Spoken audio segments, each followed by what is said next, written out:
नमस्कार दोस्तों, मेरा नाम भव्य मंगला है। मैं अपनी किताब the power of self talk से मोटिवेट होकर एक और बेहतरीन टॉपिक लेके आया हूँ। और आज मैं बात करने वाला हूँ कि जो पीस है वो हमारे अंदर है, उसे हमें बाहर नहीं खोजना है।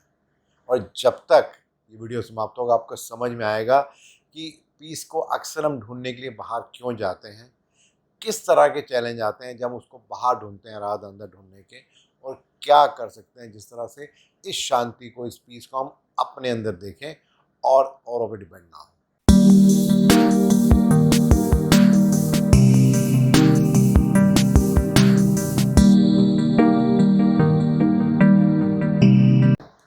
मैं शुरू करूंगा एक बहुत ही इंटरेस्टिंग स्टोरी से। एक बुक है द एल्केमिस्ट, जो कि पॉलो कैलो ने लिखी थी बहुत साल पहले। उसमें एक स्टोरी है एक लड़के की जो कि एक चरवाहा है, और उसको एक सपना आता है कि एक बहुत बड़ा खजाना है जो कि पिरामिड के पास है इजिप्ट में, और वो स्पेन में रहता था। और वो उस खजाने के लिए उस यात्रा को वो शुरू करता है, और रास्ते में उसे बहुत दिक्कतें आती हैं और बहुत सारे अलग अलग प्रकार के लोगों से मिलता है। उन लोगों से मिलके उसको बहुत सारी जानकारी मिलती है लाइफ के बारे में, किस तरीके से उसको देखना चाहिए चीज़ों को, किस तरीके से उसको समझना चाहिए कि लाइफ में क्या इम्पोर्टेंट है, क्या इम्पोर्टेंट नहीं है। इस दौरान उसको एक लड़की भी मिलती है, फातिमा। उससे भी उसे पता चलता है कि क्या होता है ट्रू लव। बहुत मेहनत, बहुत मशक्क़त करने के बाद फाइनली जब वो वहाँ पहुँचता है जहाँ पर उसको सपना आया था, तो वो रियलाइज़ करता है कि एक्चुअली में खजाना तो वहाँ था ही नहीं। बट वहीं पर ही उसको इस बात की रियलाइजेशन भी होती है कि एक्चुअली में खजाना वो नहीं है जो हम बाहर ढूंढते हैं, जो पैसे का होता है। खजाना हमारे अंदर छुपा है। और अक्सर हम जिस बात को ढूंढने के लिए बहुत दूर जाते हैं, शायद वो बहुत नज़दीक होता है। और वही हुआ उसके साथ। उसको बाद में रियलाइज़ हुआ कि जहाँ से वो चला था, जहाँ उसे वो सपना आया था, वो खजाना वहीं पर ही था। तो देखा जाए इस स्टोरी का मोरल क्या है? इस स्टोरी का मोरल यही कहता है कि अक्सर हम कुछ पाने के लिए भटकते हैं जगह-जगह, और हम सोचते हैं कि यहाँ जाएँगे, वहाँ जाएँगे, वो मिल जाएगा। बट इस बात को रियलाइज़ नहीं करते कि जो असली पीस है, जो असली शांति है, वो हमारे अंदर ही छुपी है। एक बहुत ही अच्छी बात इस बारे में की है कि दूसरों के व्यवहार को अपने मन की शांति को नष्ट करने का अधिकार ना दें। जैसा कि स्टोरी में बताया गया उस लड़के के बारे में, ऐसा ही कुछ लाइफ में भी होता है। अक्सर हम किसी धार्मिक स्थल पे जाते हैं, किसी मंदिर गुरुद्वारे में जाते हैं कुछ पाने के लिए। कई बार हम कहीं घूमने भी जाते हैं। कई बार ऐसा भी होता है कि हम बहुत सारी शॉपिंग करते हैं, और उन सब का एक ही ऑब्जेक्टिव होता है, किस तरीके से हम शांत रहें, किस तरह से हम रिलैक्स फील करें, किस तरह से हमें अंदर एक शांति से मिले। अक्सर ऐसा होता है जब हम इन सब जगहों पर जाते हैं तो ऐसा होता भी है। बट जब हम वापस आते हैं तो कुछ दिन तक तो हमें अच्छा लगता है, बट उसके बाद फिर वही स्थिति आ जाती है। और उसके बाद अब फिर हम सोचते हैं अब क्या करें, और हम फिर उन सब जगहों पे जाने की कोशिश करते हैं जहाँ पर जाके हमें पिछली बार शांति मिली थी। और ये सिलसिला हम चलाते रहते हैं। एक बहुत ही इंटरेस्टिंग बात इसी बारे में गालिब ने कही है। गालिब कहते हैं कि स्थिर ही नहीं रहते ख्याल मेरे गालिब, अजीब सा हड़कंप मचा है मस्तिष्क में मेरे। तो अक्सर क्या होता है जब हम बार बार ऐसी जगहों पे जाते हैं और हमें खुशी मिलती है, तो हमें लगता है कि यही एक तरीका है। और हमें ऐसा क्यों लगता है? हमें ऐसा इसलिए लगता है क्योंकि हमारे आस पास के सभी लोग ऐसे ही कर रहे हैं।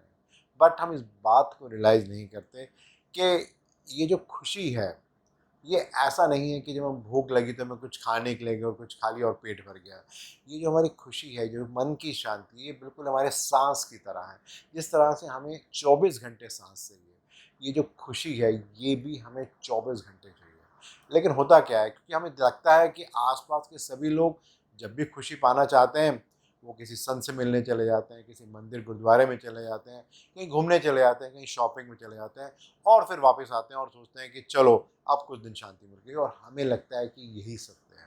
लेकिन एक्चुअली में तो ये होता नहीं। एक बहुत ही अच्छी बात इस बारे में कही है कि ज़िंदगी में शांति से जीने के दो ही तरीके हैं। माफ़ कर दो उनको जिन्हें तुम भूल नहीं सकते, भूल जाओ उनको जिन्हें तुम माफ़ नहीं कर सकते। तो क्या करें? क्या इसका मतलब ये है कि हमें किसी गुरुद्वारे में, किसी चर्च में, किसी मंदिर में नहीं जाना चाहिए, हमें घूमने नहीं जाना चाहिए, हमें शॉपिंग नहीं करनी चाहिए? ऐसा बिल्कुल भी नहीं है। ये सब बहुत ज़रूरी पार्ट है लाइफ़ के, क्योंकि बहुत सारी चीज़ें, बहुत सारा ज्ञान हमें इन सब जगहों में जाके मिलता है, और बहुत सारी लाइफ़ की क्लैरिटी भी हमें यहाँ मिलती है। बट इम्पॉर्टेंट बात यह है कि जब हम एक्सटर्नल फैक्टर्स पे डिपेंडेंट हो जाते हैं अपनी खुशी के लिए, वहाँ चैलेंज आ जाता है। क्यों? क्योंकि हमें ऐसा लगता है कि ये सब चीज़ें हमें बाहर से मिलेंगे।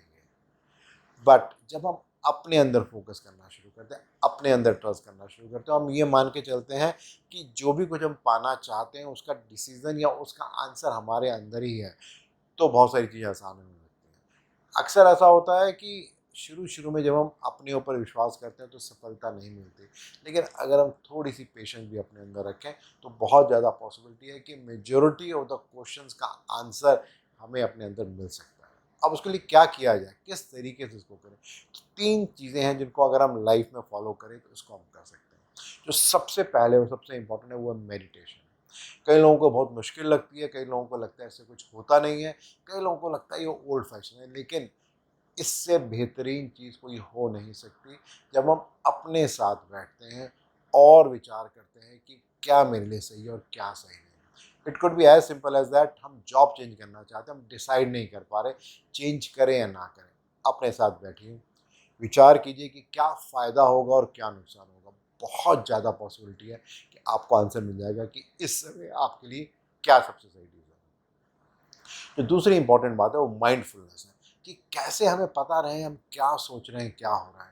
In general majority of the चीज़ें हम जो कर रहे होते हैं लाइफ में अक्सर हमें पता ही नहीं होता, और उसमें बहुत सारे थॉट्स और हमारी एक्टिविटीज़ ऐसी होती हैं जो कि बेकार होती हैं, जो मीनिंगफुल नहीं होती हैं। As simple as that, social media जो एक बहुत ही बेहतरीन प्लेटफॉर्म है, बहुत यूज़फुल है, लेकिन अक्सर ऐसा होता है कि हम सोशल मीडिया यूज़ नहीं करते, सोशल मीडिया में यूज़ करते हैं और माइंडलेसली हम घंटों उस पर लगा देते हैं। अगर हम माइंडफुल होंगे तो हमें पता रहेगा कि हमें कितना यूज़ करना है और कब हमें रोकना है। और जो तीसरा सबसे इम्पोर्टेंट बात है वो है सेल्फ बिलीफ, अपने ऊपर विश्वास करना। अक्सर ऐसा होता है कि हमें ऐसा लगता है कि जो मैं सोच रहा हूँ क्या वो सही है, बेटर यह है कि मैं किसी और से बात कर लूँ, और क्योंकि हमें हमेशा ऐसा लगता है कि जो दूसरे से वैलिडेशन मिलती है, जब दूसरा कहता है सही है तो हमें लगता है ठीक है, हमारा अपने अंदर विश्वास नहीं होता। तो जिस दिन हम अपने आप पे ट्रस्ट करने लगे, जैसा उस लड़के के साथ उस स्टोरी में था द अल्केमिस्ट में, जब तक वो घूम रहा था उस खजाने को ढूंढने के लिए तब तक वो परेशान था, लेकिन जैसे उसे पता लगा कि असली खजाना मेरे अंदर है, असली खजाना वो नहीं जो पैसा होता है, असली खजाना वो है जो खुशी है, तो उसे उसका रास्ता मिल गया। एक बहुत ही अच्छी बात इस बारे में महात्मा बुद्ध ने की है। उनका कहना है कि शांति भीतर से आती है, इसे बाहर मत खोजो। दोस्तों, अगर मैं अपनी बात करूं तो मेरा भी यही प्रयास रहता है कि ये जो शांति है, जो पीस है, इसको मैं अंदर ही देखूं।